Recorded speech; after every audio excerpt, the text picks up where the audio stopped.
মনে অনেক সাহস নিয়ে করে ফেললাম 200 জনের রান্না সবাই মিলে একসাথে। যদি একাত্মবোধ থাকে নিজেদের মধ্যে তাহলে অনেক বড় বড় সমস্যারই অনায়াসে সমাধান করা যায়। নমস্কার বন্ধুরা, রিমি লাইফস্টাইল চ্যানেলে আমি রিমি চলে এসেছি নতুন একটা ভিডিও নিয়ে তোমাদের কাছে। আশা করি দূরে কাছে যে যেখান থেকে ভিডিওটা দেখছো সকলে ভালো আছো, আর তোমাদের ভালোবাসায় আমিও খুব ভালো আছি। এই যে বন্ধুরা, প্রথমেই দেখো কি কি জিনিস দেখাচ্ছি।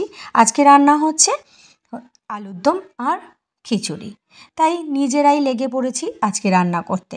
ওদিকে আমার হাজব্যান্ড ডাল ভাজছে, আমার যা আলু কেটে দিচ্ছে, আর বেশ কয়েকজন জায়েরা মন্দিরের কাজে ব্যস্ত আছে।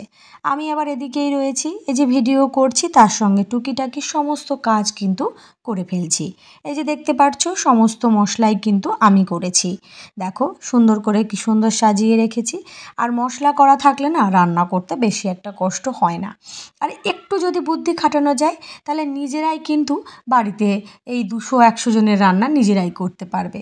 আমাদের বাড়িতে কিন্তু আমরা এটা নিজেরাই করতে পারি, আমাদের আর রান্নার ঠাকুরের প্রয়োজন হয় না, যেহেতু নিজেরা সকলেই রয়েছে।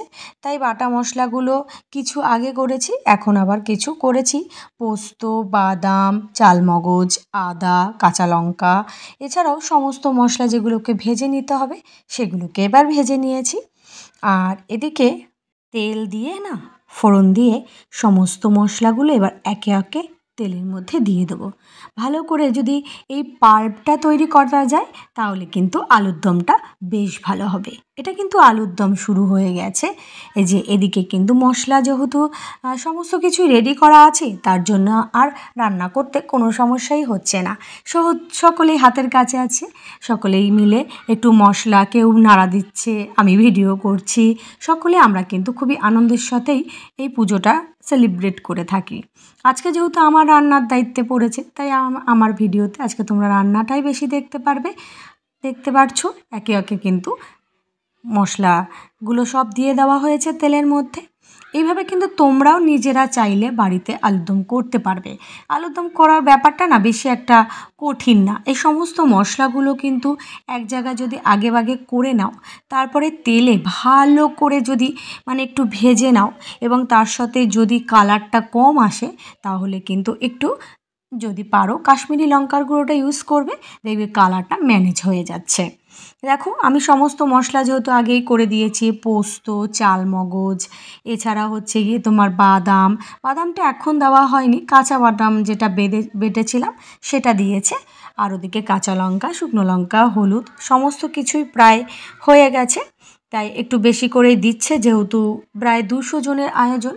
আর আলুটা তো বলাই হয়নি, আলুটা প্রায় এক বস্তা লেগে গেছে।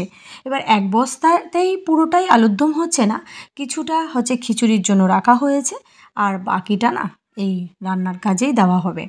দেখো পাল্পটা কিন্তু বেশ কালার এসেছে, বেশ সুন্দর করে কিন্তু কষিয়েছে। দেখো দারুণ মনে হচ্ছে যেন এটা দিয়েই ভাত খাওয়া হয়ে যাবে, আর আলু ঠালু দিতে হবে না। বেশ এই পাল্পটাই তো সুন্দর লাগে। দেখো সব মশলা প্রায় দেওয়া হয়েছে, আর আদাটা না রেখে দিয়েছে।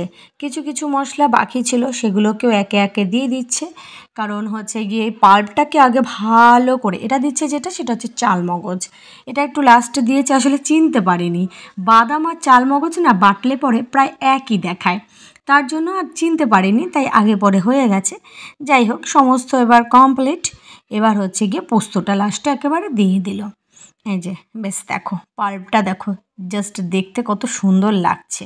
এমনি এই সমস্ত রান্না করতে গেলে একটু অভিজ্ঞ ব্যক্তিদের একটু নিতে হয় সঙ্গে, যেহেতু আমরা পারি কিন্তু তাও মনে ওই সবাই থাকলে একটু সাহসটা বাড়ে, তার জন্য সবাইকে একটু দায়িত্ব দেওয়া হয়েছে।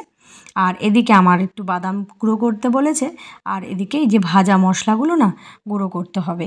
কিন্তু এসে দেখছি যে কি গরম, এটা যদি আমি মশলা করি না তাহলে মিক্সচারটাই নষ্ট হয়ে যাবে, তাই আমি মিক্সিটা রেখে চলে এসেছি বাইরে। আবার এদিকে আলু দিয়ে দিয়েছে, পাল্পটা পুরো রেডি, কিছুটা তুলে নিয়েছে। যেহেতু এই কড়াইটা বেসিক্যালি হচ্ছে ঠাকুরের পুজোর কাজেই ব্যবহার করা হয়, লোহার কড়াই হলে হয়তো এই অসুবিধা হতো না, তার কারণে কিছুটা দিয়েছে। আর বাকিটা পাল্প লেগেছে যে যদি কড়াইতে না ধরে তাহলে ওইটা দিয়ে আবার একটু আলুর দম করা হবে। যেহেতু 200 জনের রান্না, প্রায় বলতে পারো 1-2 কড়াই তো হতেই পারে না। তা যাই হোক, এদিকে মোটামুটি আমিও রান্নাটা তোমাদের সাথে শেয়ার করছি। আর একটা কথা বন্ধুরা, আমি বেশ 2-3 দিন ধরেই কিন্তু ভিডিও দিতে পারিনি, এই ব্যস্ততার কারণেই। কারোর ভিডিও দেখতে পারিনি, মোদ্দা কথা আমি মোবাইল ছুঁয়েই দেখতে পারিনি। তার কারণে কিন্তু কারোর ভিডিও দেখিনি, কেউ কিছু মনে করো না। আমি আজ থেকে সকলের ভিডিও দেখার চেষ্টা করব আর পাশে থাকারও চেষ্টা করব। তোমরা কিন্তু আমাকে একদমই ভুলে যেও না। যাই হোক, ওদিকে আমার মশলাটা তো দেখলে গুঁড়ো হয়ে গেছে, আর এদিকে আলুর দমও প্রায় কষানো চলছে। এবার পুরো কড়াইয়ের টাই পর্ব হয়ে গেছে, কি আর বলবো। তা যাই হোক, যেহেতু দুবারে করলে না টেস্টটা দুরকম হয়ে যায়, তাই বলো যত কষ্ট হোক একবারেই করানোর চেষ্টা করি, তাহলে বেশ ভালো হবে। তাই যাই হোক, আলুটাকে নাড়িয়ে ভালো করে জল দিয়েছে, এই যে দেখো রেডি। এবার একটু ধনের গুঁড়ো দিয়ে দিয়েছি, আর তার আগে বাদামটা যে গুঁড়ো করেছিলাম সেটা ওনারাই দিয়ে দিয়েছে। যাই হোক, আলুর দম আগে রেডি করে ফেলেছি, এবার খিচুড়ি শুরু হচ্ছে। খিচুড়িতে হয়ে যে দেখো কাঁচা লঙ্কা, টমেটো, তেজপাতা ফোড়নে দিয়েছে, শুকনো লঙ্কার ওদিকে তোমার পাঁচফোড়ন থাকলে পাঁচফোড়ন, আর জিরে থাকলে জিরে। দেখো মোটামুটি এটা প্রায় হচ্ছে এইটাই কাজটা হয়েছে। তারপর কিছু সময়ের জন্য যেহেতু পুজোর কাজে ব্যস্ত হয়েছি, তাই আর খিচুড়িটা সেইভাবে করে উঠতে পারিনি। ওই একই রকম খিচুড়ি করেছে, ডালটা যেহেতু ভাজা ছিল ওই জন্য চালে ডালে সমস্ত কিছু দিয়ে ভালো করে এবার ফুটিয়ে নিয়েছে। দেখো মোটামুটি রান্না কমপ্লিট, এই যে প্রায় হয়ে গেছে। যাই হোক বন্ধুরা, কথা বলতে বলতে চলে এসেছি ভিডিওর একদম অন্তিম পর্যায়ে। আশা করি তোমাদের ভিডিওটা ভালো লাগবে, আর লাইক কমেন্ট করতে একদমই ভুলো না। আর নতুন বন্ধুরা সাবস্ক্রাইব করে পাশে থেকো। আবার দেখা হবে নতুন একটা ভিডিওতে। আজকের মতন টাটা।